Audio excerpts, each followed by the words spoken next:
Alright, so today it's a really serious update video because I decided to give up on hitchhiking around the globe east. Let me explain all of this. I started this journey hitchhiking one time around the globe going eastward. Originally I wanted to start in Germany, but since I got 3 visas for Iran, Pakistan and China, my passport was gone a long time in embassies, and when it came back my Iran visa was almost expired, so that I had to fly fast into Turkey and then start my journey from Turkey. Originally I wanted to start in my hometown in Germany, but this was for timing reasons not possible anymore. Getting all these visas in advance, which are hard to get visas for Germans, was for me it made sense to start eastward to get all these hard to get visas first, and then I don't have to worry about that much visas anymore while I'm traveling, because while you're hitchhiking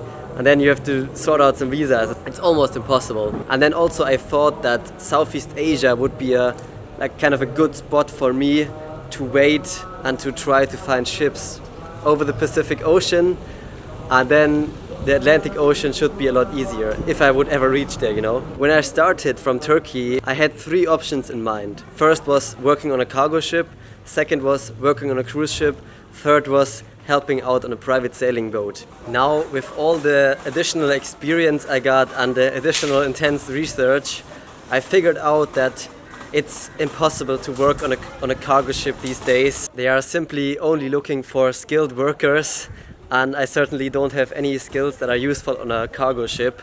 So I'm not looking for cargo ships any longer. I still could work on a cruise ship, but also that's pretty tough to get into.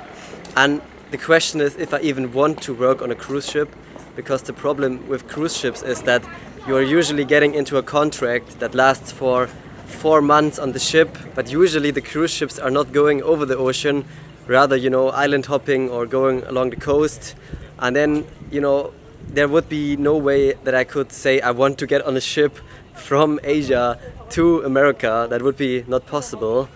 And also I don't know if I want to commit 6 months or 4 months of my life to work on a cruise ship. And since it's maybe not actually going to the destination I want to go, it's loses the spirit of hitchhiking for me. So that's why I decided to basically only look out for sailing boats and opportunities on sailing yachts. And the problem with those is that about 99% cross the Pacific westwards. So I need to go eastwards from Asia to America, but there are basically no sailboats doing that because of the weather conditions and the currents. It's really dangerous and difficult to do it the other way. So a lot of people are actually circumnavigating the whole planet westwards, not eastwards. On the Atlantic it's a different kind of story, because on the Atlantic many people are hopping from Europe to the Caribbean and back, so there it's more possible to go in both directions. But for me right now, being in Southeast Asia, being in Malaysia, I see almost no chance if I only look at the one opportunity, which is I think also my biggest opportunity, the sailboat. So I had to make a crucial decision, and I think it's the right decision. I think it's the decision which gives me the highest chances of completing this crazy adventure of hitchhiking around the globe.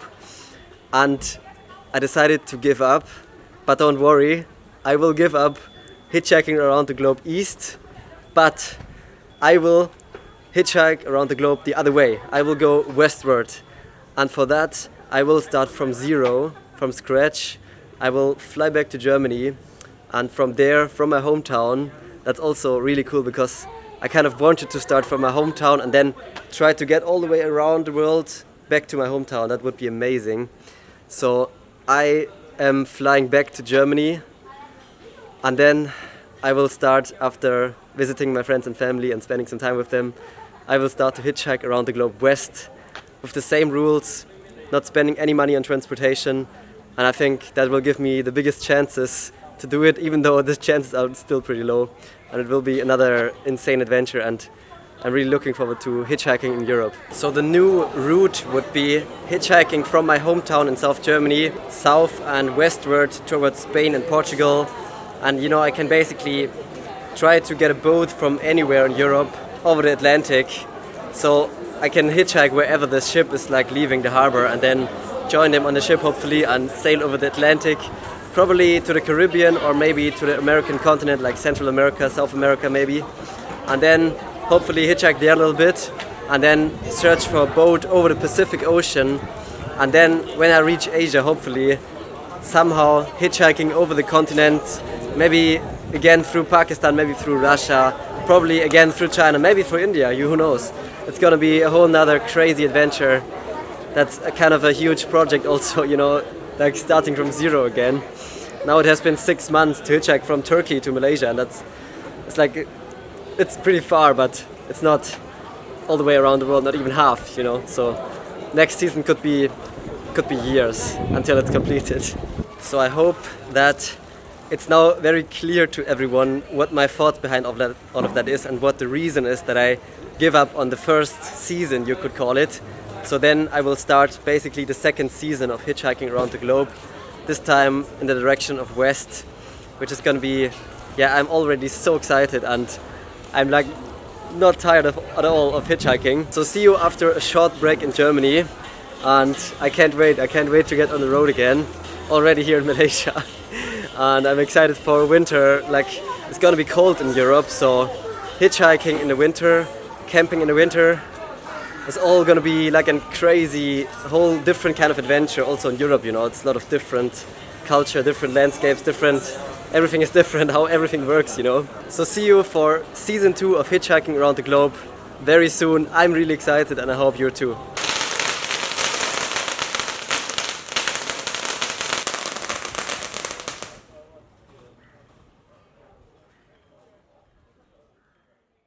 Greetings from my hometown, Tübingen.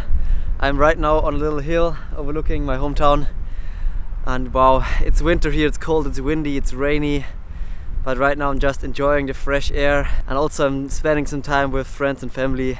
But I'm already really excited about Hitchhiking Around the Globe season 2, about hitchhiking in the cold in Europe, in Austria, in the mountains. I'm really looking forward to all of that. But I wanted to use this moment to reflect on Hitchhiking Around the Globe season 1, which has been an unbelievable, mind-blowing, absolutely crazy journey. Basically the best travel adventure of my life. In total, I traveled for 197 days, and most of that hitchhiking. And in total, the distance was about 17,000 kilometers. That's about the same distance like crossing the US from New York to Los Angeles just under 4 times. Isn't that crazy? And I want to thank every single human being out there for your hospitality, for your rides, or even just for your smiles. You made my trip, you made my adventure. I'm so grateful. I was incredibly lucky on so many different levels. I was incredibly lucky to not get robbed, to not get sick like severely, to not get injured. You know, sometimes my style of traveling was kind of adventurous and also risky sometimes, so I'm really glad nothing happened, and I'm fine. Through hitchhiking I was able to experience the true local life with crazy experience, like sleeping in a truck in Iran, or meeting a kind Pakistani family in a lonely village in the far north of Pakistan. Experiences like that are just priceless. I was able to experience all these different new and delicious dishes in all these different countries, and I was absolutely blown away by the beauty Mother Nature has to offer. I learned a lot, I grew a lot, and I will never forget the unbelievable kindness I literally got bombarded with throughout this whole trip. But this trip also showed me the horrible living conditions some people have to endure and have to go through, and I saw some awfully destroyed and contaminated nature.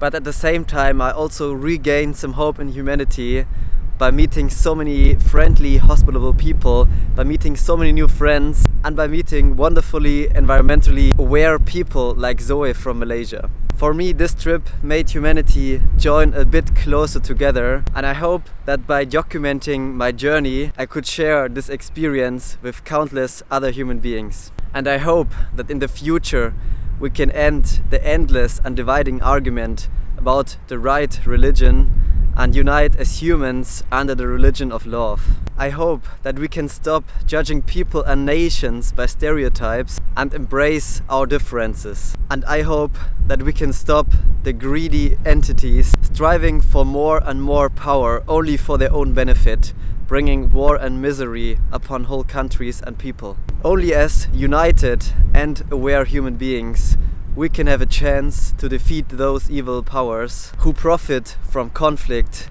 Please, please, please, please, make love and not war. We have a lot to do on this planet and we have a lot to do in our lifetime. So let's get to work, and if everyone gives their best and tries to do something good, we will be there in no time. Starting to rain again. And yeah, I think season 2 of Hitchhiking Around the Globe will be even crazier. I'm already nervous and excited to start again. In a few days I will start, and then see you soon for Hitchhiking Around the Globe season 2.